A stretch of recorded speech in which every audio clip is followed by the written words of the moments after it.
sister. Wow, Casano crowds was scamming you. Sister, Google me. Mimi, we are small, me buy a mema, me date is a bar, Sariki Kanwa. In mema, my 4 moon do 5. In mema, my 4 moon, I say me no more tina, and do 5. More no be a woman by a mina or frame. Ginger no can assist. So, what be so be about ginger, in your papa. Me see, just 3 months ago, Ginger went to jail. Who cried the one, madam, for one Gucci credit says, Missy, maybe I see me, I'm a common shoe, so I'm a car now, says, I buy Sadiki walk there and there, no baby, says that's the end. Or catch you be a sender down for me. Or do I know I come as much anyway, no matter. A quabba baby mama call one London crown, or catch again and send me a lesbian, getting chin free no. Sister, lesbian, so, hey. Say me ko ye djuma wo baby na me ne ba no ko ye lesbian ye pamo me sister kromu ha wonnim kromu ha ewi asem nkasa no amen sa na ewi asem tie nti no ho bre no se mo na guchu nso obre me obi a wa say sister ge obi na be ka kire me say sister sho ho so ye free mo na ho na me hu say wa mane ni sika. And I'm so I never me say never me no frame me 5 million. Me na get on the frame me. Na me wo baby my ye busy. Na since time I me see so by the age of 13 years. Na mo money na me krasi a mo chikoto. She kwan a mo be so. A froster like you to me be jina onya board kasati obi. A froster te say since we are small, do Papa Yanka Sassa, mean Jew be one dream bonny, and Cassius Negan can in him cry me guaseno. Cause the time no stresses cannot be the same. She been sending me audios. But me need one dream bonny. And come in in be good in the sister. Minya mona bonny you, Minya the she. Nana do mungina won't have a catch me open and a do or no more day. Na down for girl be. Me the girl never babechra or no the girl no come on and I do nana na do dig girl ni dinner nana na do dinner wo kai muni na sister hwe enye bibia na ye kan enough is enough ejuma me ye Monday to Thursday sika me jeno no ejuma me ye Monday to Thursday every Friday bia me $1,002 what Ghana e komodo every sister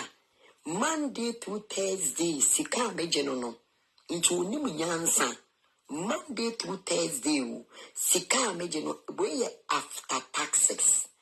Where ya 10 taxes we know. 4 days a week no. Sika mejeno no. Onimu nyansa. Ono manebia na ma ye busy na bibi me de ma ginger crash on send ma muna. Ginger will tell me so on send ma muna. Kwasi aba me cover up. Na confirm rubber way so be kasa mama ma be so ne o ka che me say person me ba life me say ne audio na ma me so me ba life ma muna me ka chere no o se ya me mbra na me se me ba life ma no sister mona ne ba yare a me no frɛ me o kwa current dan kwa 17 eyi me am wo se me mbo bra sister just masasi mi nu keke da is Lagos main road me turn 9 billion me say no receipt. Inti me a member bra ne wo a wo se wo ye lawyer wo ye yikura won't me feed wo ma just wa frame me hwe oni mi nam ni nyina no keka me nim no girl mo na me hu ni 2 times me call ni show so na me kunu so ye ni peace walk no bae me kunu ye ni peace walk no bae o ko me man 7 million no je ye me sa rapid aduane man this my last time am dey hu na so mo na ye me want to so ye madam for me nim ni fie me ne kwantena tin di da. So sister will be some scanner me the money back cry ya me no frame me. And she or me nami or me kasa no a frame me no me kasa sister me yet me anye me anka mo na niama me di be good social media but ehu nya okita nkwala. What you say ehu nya wa blocking or see the into or blocking me so person me ba life me catch so me ba life ma aboe bi a me ma to aduane ama na edida sister of friend me bia ginger na me this can say ni so on say ni ma no inti ginger cry ya no di na tem say say dey na we sa useless girls we hair girl we there what I mean mo na papa ma ye mo na enye bi ni o mo na papa ma ye mo na enye bi ni Minkobo adwama yi o me ye adwumaden na wo mo na wo bisa misika me nye bibia abrɛw obi a me ye American citizen me ye juma every week be I make $1,001. Sister, I na me homeless wo krumu me be coming me paycheck a chere me ba. Unya invitation or the ba krumu no beba bra bonny and obey near man or more born coin so Mona cannot come to America again. On your American citizen says, on your American citizen. Or your American citizen made me passport. I'm also showing a passport on your American citizen. Or no, she's even wanted by American embassy for. Clone for say.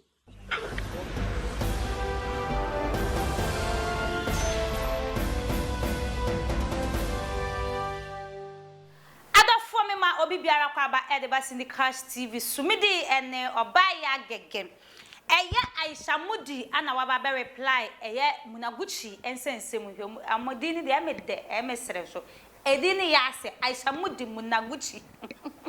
Aisha Mudi waba reply eye Munaguchi ade ya mokaisa Munaguchi ebe kikensem bi de Aisha Mudi waba bontin aba be kasa sasu na ye fiaswa snega ana sesi ade fiaswa snega onama or bodyguard odineti angasa we anagana for say hey etuzu shrade e do smebo munchiremu me twa mo besima me ba me de nya kanyina ebeto amoso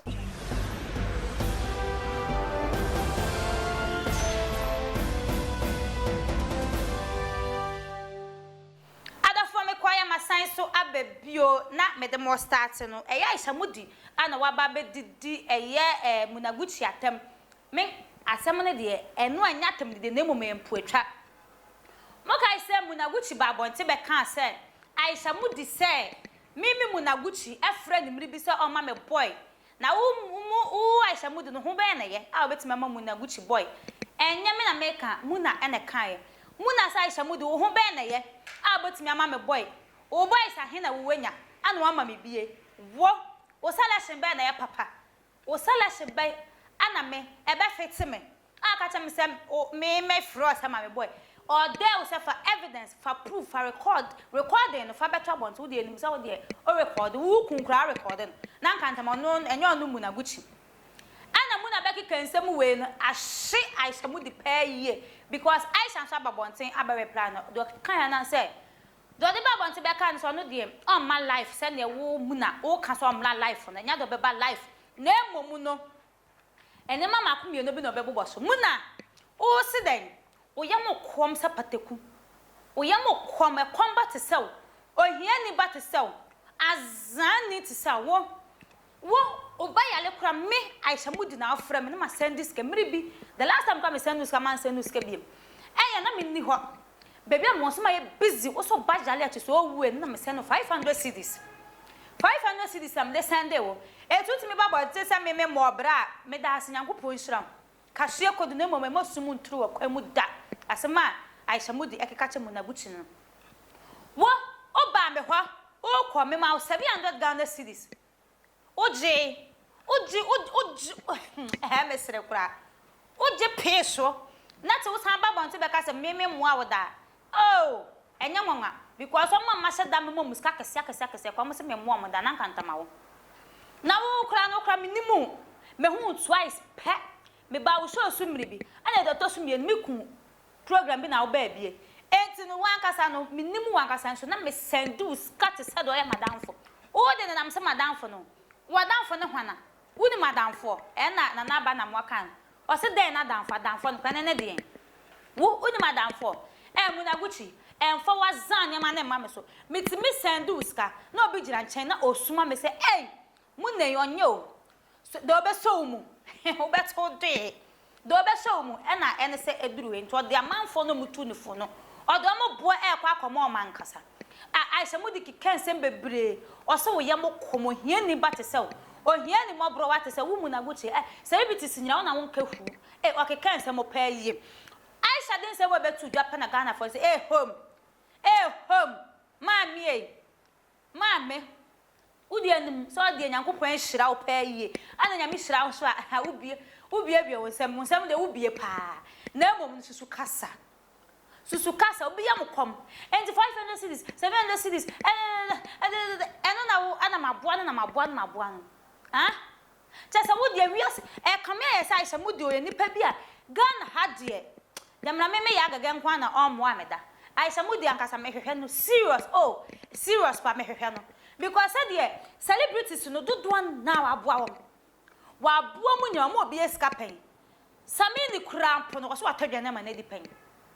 wa atadwane ma na di pen Stone boy wa hye pen wa ka so hye na nya se bia wa ma ni scapen o che se ne credit ne na ho odin bi ode aboa na che se wa aboa ne pen papa enti no se che se nyum to for star celebrities artists che se hwan na omo aneda enti ka me Aisha mudi na nkasa no na de oye Aisha me catchro me selo baby a obia me na me tonkra be boa me bi wate bra me skani bi che so do aboa ni pa bi o wa Ghana ho ebe kakra ko baba bonte se na ado dan ko ekufu ado ono no hwe ni school Aisha mudi sikani bele ase wa boa we na Ghana for se wanya ade Aisha kayema munaguchi enimu anka okika ne se medel no nanka watwi wani na obi aka se Aisha mudi asesampa ne kun sare kinsansam no bekeka kire no atonitim wasesam just say osi onya life na say de onya life okura de wuye ikura de sen life wa bobo we pray very reply wa baba reply no wa babontin wa beyi wanu no wa reply ayamu hia na mama ground wo se na nama eya wo sister penim wo se na nama ya wo sister penim mu hia no se na nama bete ne ho asema ba wa bontin baba reply ene oboa ene na wo beye na kopapa wo beye no so ache on few enti munaguchi kikense weni wenfi na naide just wo do ya papa na de kan ni panum eye no kura so aboa munaguchi pa enu kwansa wo ka ene ya ka kire mu ei mu a Aisha mudi mama saase ei muni ma saase no mfa ntoa mama onya hwe wo so egbu ani anam de na ade akoma no because obeba be kai manu Aisha mudi yobi a wo gya na de a papa wa ye mo do ba be kai o de ba be ka kire Aisha Ghana for say o ya de pa o ya do ye o ya good o ya nice na momu no o ya papa ma ne nso ho kaka na nyankopon ana Allah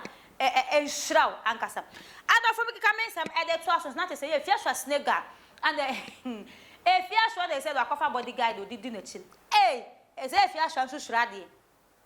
ya ba ya sepete nso shurade akofa bodyguard that so odidi na chi bebi obekobia na te say obo na chi se efu no an onen so de ne kodi ne ba we omko baabi omko yiska we tiam ne ade bodyguard ni di na chi atasa anya sam kato akra omko de ba when Ghana for saying to su shrade say fia so shrade de na enyire shrade say fia so shrade o shrade papa he say that the head your bodyguard and did it when Ghana for me say Ghana for mama ni now be ye second abro kwa kasa ye kasa second abro kwa nyeza abro ka nua ho na omom no be ye ne boyfriend on ne nam mo ye yo ne fia so no otimi ye bibia otimi ade anyina ye enam Kristo hye ne dinti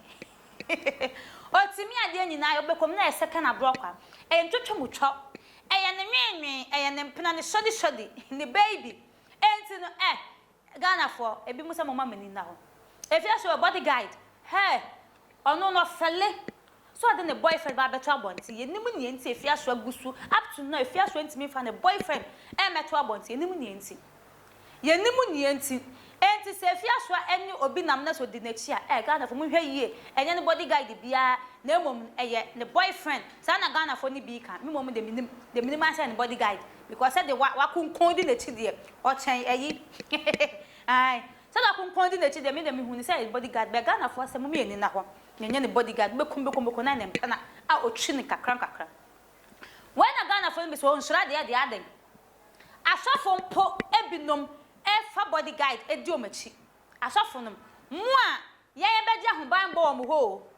mu a ye beje enku ahohoro kohia ahohoro buru mu nsuo ahohoro akwankyere ahohoro se de be ya bibi be poetia yan bo ebetwitwa age yen chese obi bebo yetu a oboye pe na peten oboye ya na peten mo da abi kunkun bagia abi ya bo ni ti obepeten agusesi ya abi abebre okunkun bagia chese ye beji akwankyere se de be ya ye bo etu kwa ne apeten ye yale ne malaria ba he well dodge typhoid fever ba well dodge Ebola ba well dodge corona ba well dodge asofo ye beji akwankyere chese de be kun eta yare no ene akronfo ne enkwanhia basa no omumomu kra na omu the bodyguard enam omu kra mu suro akwanhia mu suro owuo omu suro tuo Eti no akusofo akura bob ho ban body guidance ensem na enye fia shwas nigga ordinary fia shwas nigga dey say onye nipa pepe bi asa na eti say onam not the bodyguard dey che we enhye da nye eyibi efi se minimum sofu bi oh no tu kwan ka timi kokata sofu mi tu kwan otimi ka se fa we kan we fe nsu yo yes ma shawo de ma pum ye bo otu enka ka no do kwahwe akura na enye ye say enso no na mo no kura bodyguard say gunu hono enya guys eketwa enti na bia so anso kofe bia na den na aba adafo me keka mensam ede to aso so na chese eye aisamu diga na fo chima so ye papa ma ne nka tim kakra na nya emu nhran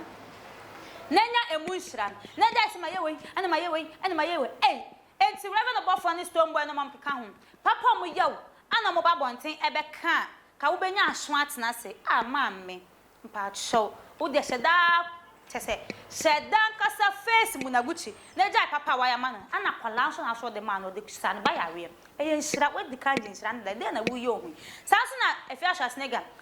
obody guide nga na fo che mom say yon pna beka na ehu enyon pran so na obody guide so de na etoji wala aha ana mdi dwumedie ebesi me mdi dwumedie be so me de ankas na ba ya gege ya da masese mo kwaso am so mo like na mo subscribe de magi some company limited women of class ana so ma some di dwumedie be so mo women of class telephone number no 0244 98984 0244 98984 madam makram